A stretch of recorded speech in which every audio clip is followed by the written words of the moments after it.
ৰাজ্যত দিনক দিনে বৃদ্ধি পাইছে ৰেলেৰে ড্ৰাগছ সৰবৰাহৰ ঘটনা।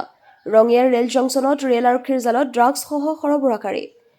বদৰপুৰৰ পৰা বিহাৰ অভিমুখী ৰেলত আহিছিল শান্তনু কুমাৰ নামৰ সৰবৰাহকাৰীজন। গোপন সূত্ৰৰ ভিত্তিত আৰক্ষীয়ে শান্তনু কুমাৰক তালাচী চলাই জব্দ কৰে 10 লক্ষাধিক টকা মূল্যৰ নিষিদ্ধ হেৰইন। অতি কৌশলেৰে শৰীৰত লুকুৱাই আনিছিল ড্ৰাগছৰ পেকেট 3টা। সম্প্ৰতি অধিক তথ্যৰ বাবে আৰক্ষীয়ে জেৰা ৰাখিছে। News desk AIN live.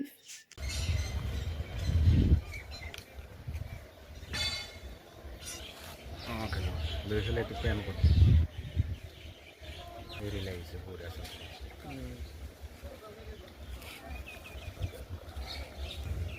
Signboard আছে তাহলে কি আমি পাবো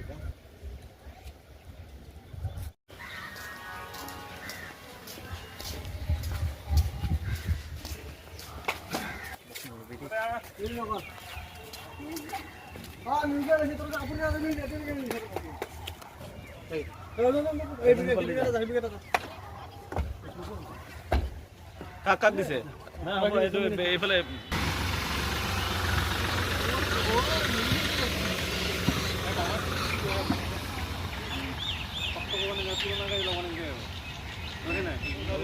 মোবাইল এনে কোনো কৰে আমাৰ এই বিস্কুট খাই কিবা খাই মই আপোনালোকে আছো।